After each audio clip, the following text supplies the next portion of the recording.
السلام علیکم ورحمۃ اللہ وبرکاتہ۔ قرآن ٹیوٹوریلز میں سورہ صاد کے معانی اور مفاہیم کے اوپر ہم بات کر رہے ہیں۔ اس سے پہلے جو سیٹنگ تھی اس میں ہم نے سورہ صاد کا شان نزول پہ بات کی، پھر اس کے بعد اس میں جو مطالب اور جو موضوعات ڈسکس ہوئے ہیں ان کے اوپر مختصراً بات کی تھی، اور پھر سورہ صاد پڑھنے کے فضائل اور جو فوائد انسانی زندگی میں انسان کو میسر ہوتے ہیں اس کے اوپر ہم نے بات کی تھی۔ آج کے دن میں انشاءاللہ تعالی سورہ صاد کی پہلی آیا کی طرف ہم جاتے ہیں، اور پہلی آیا کا پہلا لفظ آج انشاءاللہ ہم پڑھیں گے۔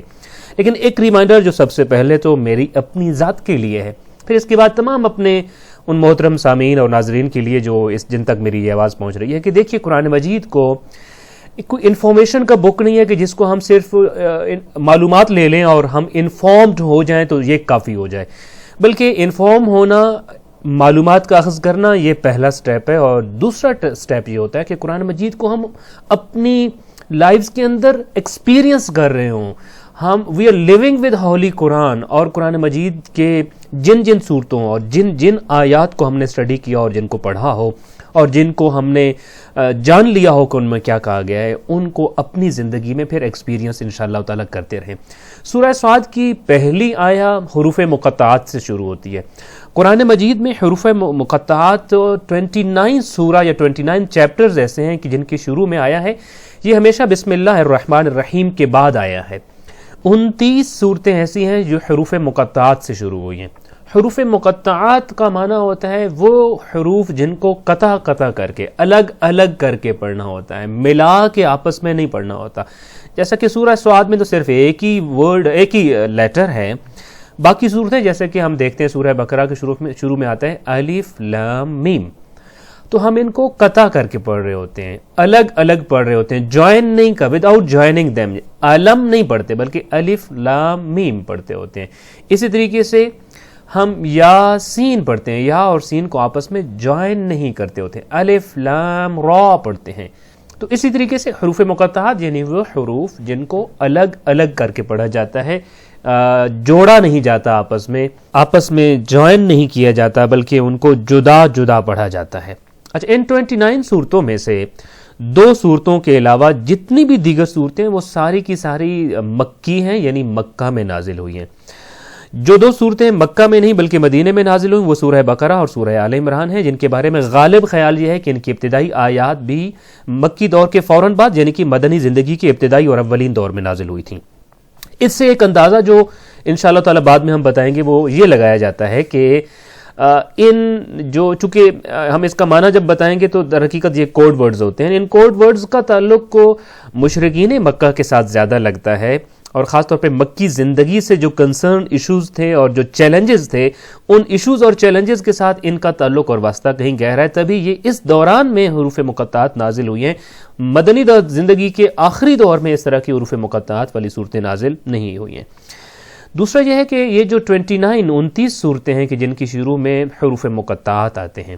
ان میں سے 2 یا 3 صورتوں کے علاوہ باقی تمام صورتوں میں حروف مقطعات جو ہی ختم ہوتے ہیں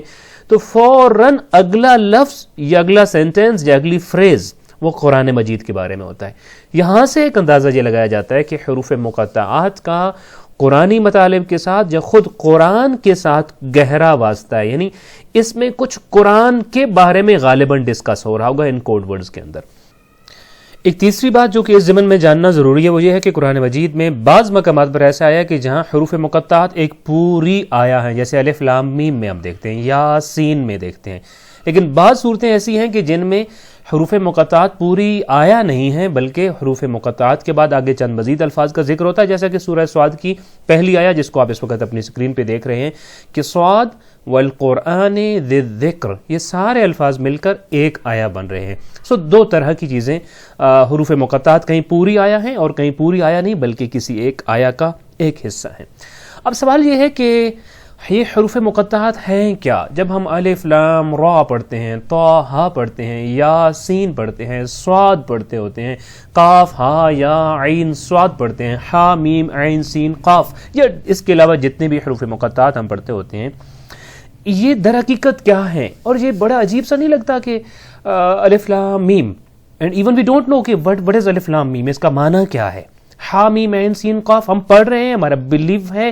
لیکن اس کے باوجود ہم جانتے نہیں ہیں چونکہ ہم نہیں جانتے تو اس سے ایک بات تو فوری طور پہ سمجھ آ جاتی ہے کہ ہمارا نہ جاننا نقص نہیں ہے.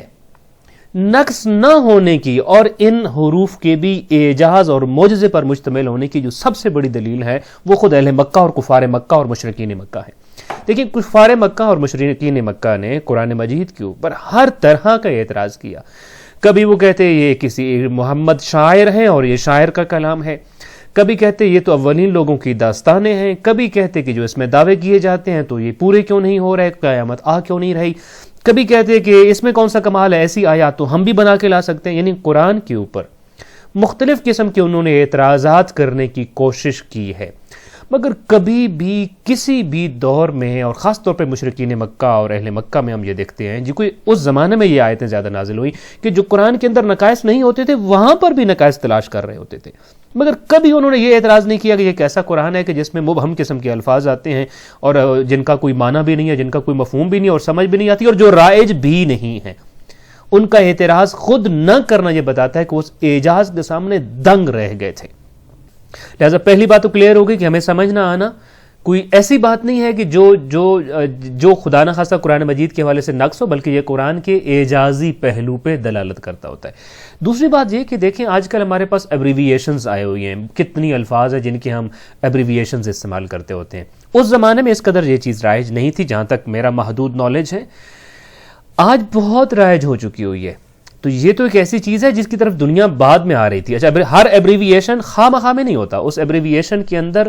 صرف چند لیٹرز ہوتے ہیں مگر وہ لیٹر ایک بہت بڑے معنی کو ریپریزنٹ کر رہے ہوتے ہیں. یہاں پر بھی بالکل اسی طریقے سے ہے کہ یہ کوڈ ورڈز ہیں، یہ ایبریویشنز ہیں، یہ رمز ہیں، یہ اسرار ہیں، یہ اشارے ہیں، اور یہ ایسے اسرار اور یہ ایسے راز ہیں کہ جس پر عام لوگوں کو مطلع کرنا اور ان کو آگاہ کرنا مقصد نہیں تھا، بلکہ یہ خالق کے درمیان اور اس کے محبوب کے درمیان کوئی گفتگو ہو رہی تھی اور اس گفتگو نے قرآن کا حصہ بھی بننا تھا. لہذا کوڈ ورڈز میں بات ہوئی ہے کہ وہ قرآن کا حصہ بھی بن گئی، وہ ان کے درمیان کی بات ہی رہی، اور ہم قرآن مجید میں اس کو پڑھتے بھی ہیں مگر سمجھ نہیں سکتے، ہم آگاہ نہیں ہو سکتے ہیں کہ اس سے معنی، اس سے مراد کیا ہے. حروف مقطعات کے بارے میں پچھلے 1400 سالوں میں بہت کچھ لکھا گیا اور بہت کچھ کہا گیا ہے کہ جس کا خلاصہ تقریباً وہی بنتا ہے جو میں نے بھی آپ کے سامنے عرض کیا کہ یہ خالق اور اس کے محبوب کے درمیان، ایک عاشق و معشوق کے درمیان یہ رمز پہ مشتمل گفتگو ہے جس سے عام لوگوں کو آگاہ کرنا مقصد نہیں تھا، اور اس پر ایون مشرکین مکہ نے بھی کبھی اعتراض نہیں کیا تھا. ہاں چونکہ ہم یہ دیکھتے ہیں کہ وہ 29 مقامات میں سے 24 مقامات ایسے ہیں کہ جہاں حروف مقطعات کے فوراً بعد قرآن مجید کی عظمت بیان کی جا رہی ہوتی ہے اور قرآن مجید کے فضائل بیان کی جا رہے ہوتے ہیں. تو وہاں سے ایک بات ڈیرائیو کی جا سکتی ہے، سمجھی جا سکتی ہے کہ حروف مقطعات میں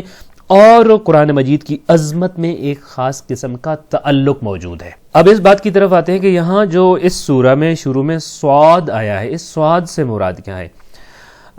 مختلف کتب میں اس کے مختلف معنی موجود ہیں. خود صاحب مجمع البیان نے تو یہ لکھا ہے کہ صاد اللہ کے اسماء میں سے ایک اسم ہے، اور یہاں سورہ صاد کی جو پہلی آیہ میں آیا ہے یہ در حقیقت اللہ نے اپنے نام کی قسم کھائی ہے. اسماء اللہ میں سے ایک اسم ہے. جبکہ ہم یہ دیکھتے ہیں کہ دیگر کتب میں ایک معنی یہ لکھا گیا ہے کہ صاد سے مراد وہ چشمہ ہے جو عرش پروردگار کے ایک ستون کے ساتھ بہ رہا ہے، اور جب نبی کریم صلی اللہ علیہ وآلہ وسلم معراج پر تشریف لے گئے تھے تو آپ نے اس چشمے سے وضو فرمایا تھا، اور خود جبرائیل امین روزانہ اس چشمے میں غسل کرتے ہیں، اور غسل کرنے کے بعد غوطہ لگانے کے بعد وہ اپنے پروں کو جب جھاڑتے ہیں تو اس کے جتنے قطرے ہوا میں بکھرتے ہیں خالق کائنات اس سے فرشتے خلق کرتا ہے، اور وہ فرشتے قیامت تک اللہ کی تسبیح و تمجید و تکبیر میں مصروف عمل رہتے ہوتے ہیں. صاد سے ایک معنی یہ مراد لیا گیا کہ وہ چشمہ جو اللہ کے عرش کے ستون اور ایک مرکزی ستونوں میں سے ایک ستون سے ابل رہا ہے اور وہاں پہ چل رہا ہے. الکافی اور علل الشرائع میں مختلف ذرائع کے ساتھ جو روایات آئی ہیں اس کا ایک خلاصہ یہ بنتا ہے کہ جب نبی کریم صلی اللہ علیہ وآلہ وسلم معراج پر تشریف لے گئے تو خالق کائنات نے وحی فرمائی کہ محمد صاد کے پاس تشریف لے جائیے. تو آپ نے پوچھا کہ صاد کیا ہے؟ تو آپ کو حکم ہوا کہ جو عرش کے داہنی طرف جو چشمہ بہ رہا ہے ایک ستون کے ساتھ اس کی طرف تشریف لے جائیے. آپ وہاں پر گئے تو پھر آگے دو روایات ہیں. ایک روایت کے مطابق آپ کو حکم ہوا کہ آپ اپنے جائے سجدہ کو دھوئیے، یعنی اعضائے سجدہ کو دھو لیجئے اس چشمے سے. آپ نے ان کو دھو لیا، یا دوسری روایت کے مطابق آپ کو حکم ہوا کہ آپ غسل فرمائیے، آپ نے اس سے غسل کیا، اور یہ وہ چشمہ ہے، بابرکت چشمہ ہے کہ جس سے نبی کریم صلی اللہ علیہ وآلہ وسلم نے غسل فرمایا یا اعضائے وضو یا اعضائے سجدہ کو وہاں پہ دھویا ہے جب آپ معراج کے لیے تشریف لے گئے تھے۔ آج کی سیٹنگ میں ہم نے حروف مقطعات کے بارے میں چند ایک مختلف اور ابتدائی باتیں جانی اور پھر سواد کے بارے میں کہ سواد سے معنی کیا مراد ہے۔ انشاءاللہ تعالی آنے والی سیٹنگ میں ہم اس سے اگلی جو آیات ہیں ان کے مطالب اور مفاہیم کو سمجھنے کی کوشش کریں گے۔ آج کے دن میں دعا ہے کہ خالق کائنات ہمیں اپنی رحمت کے چشموں سے سیراب ہونے کی توفیق عطا فرمائے، اپنے اسم الہی اور اسم اعظم کے خزانے سے مستفید ہونے کی توفیق عطا فرمائے، اور چونکہ اسماء الحسنہ اور اللہ کے جو بابرکت اسماء ہیں در حقیقت اللہ کی صفات ہیں، خالق کائنات ہمیں ان بابرکت پاکیزہ اور عظیم صفات کو اپنے وجود میں پیدا کرنے کی توفیق عطا فرمائے۔ السلام علیکم ورحمۃ اللہ وبرکاتہ۔